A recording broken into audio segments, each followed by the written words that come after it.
light meter is one of those not so glamorous pieces of gear that often gets overlooked. And while there's a plethora of options out there now, I don't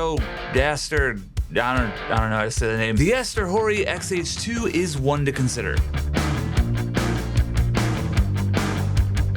The AstrHori XH2 is a reflective light meter that mounts in your camera's shoe. It is an awesome compact solution for metering. Who is this for? This is a great solution for people who have a film camera that doesn't have a built-in meter, or maybe one that's acting silly and is giving you weird results. This is for someone who's looking for a compact setup. If you're traveling or going to see a band play, you may not want to bring the whole kit and a dedicated light meter with you. You can pop this on top of your camera and you're good to go. I let the XH2 take the wheel on the exposure of all the shots you're seeing. Overall, I was pretty pleased by the results, but I'll let you be the judge of my snapshots.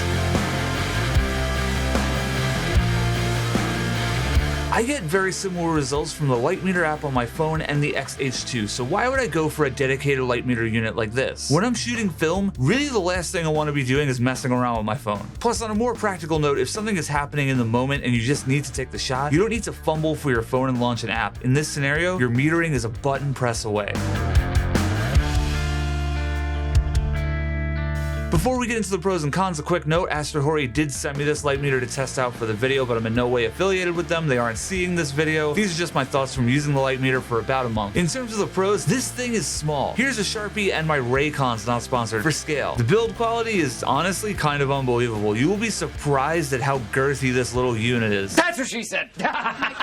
Jokes aside, this thing feels really premium. It feels sturdy, it's metal, and the dial is delightfully clicky. It fits snugly into the shoe of all the cameras I've tested. I don't fear this thing falling off the camera in the slightest. And this is a good time to mention that this is a cold shoe. This is not sending any sort of electrical signal to the camera. It's just sitting on top of the camera. Operation is extremely simple and it's very user-friendly. Here are the cons. The design of the light meter, while sturdy and good looking, isn't the most ideal for certain cameras. It actually varies wildly depending on what camera you're using. For example, on my Mamiya, it's up high, it's totally fine, but on my Pentax, it's slamming directly into my forehead. By nature, when you pop this thing onto your camera's shoe, the back of the meter hangs off. Depending on the height of your camera and how big your fucking head is, this could be an issue for you. Also, while wearing my Pentax with my neck strap, the meter was weirdly kind of like poking me in my navel. I didn't quite love that. That's an interesting new sensation that I'm now talking about on my YouTube channel. This design seems to be a bit of a departure from the previous AHM1, where it looks like that meter would sit more flush against the back of your camera. I haven't used that one personally, but the shape looks better in my opinion. The screen, while it's listed as being anti-reflective, isn't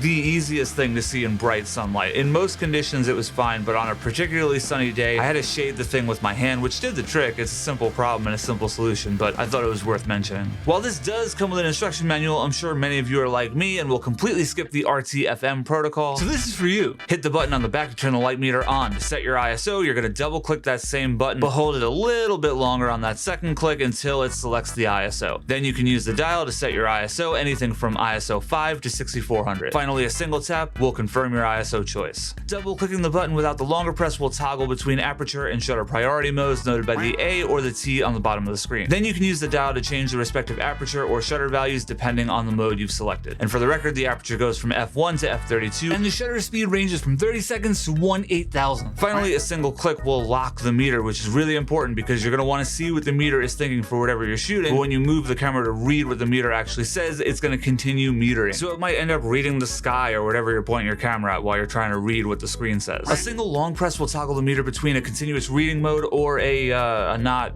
that. In the latter mode, you just do a single tap to have the meter read your scene. The XH2 sports a rechargeable battery via USB-C, which is pretty cool. Some people aren't in love with that, so you know, make of that what you will. On the website, they say it has a 10-hour battery life. I didn't particularly count, but I've only charged it once in the month I've used it, so I'd say the battery life is pretty good. The AstrHori XH2 is a strong contender if you're looking for a compact on-camera solution for light metering. The $80 price tag is pretty reasonable, especially considering the build quality and the accuracy of the unit. It also comes in silver, which I gotta tell you, that one's kind of sexy. Now, obviously, if you want more control and you really want to get into the weeds, you probably want an incident meter. You probably want something handheld that you can bring really close to your subject. But for something simple and compact, this is an awesome contender. Let's throw this thing into the Owen Wilson rating system, and I'm giving this 8 Owen Wilson wows out of 10. Wow. Thanks for watching. All right, bye. Like and subscribe.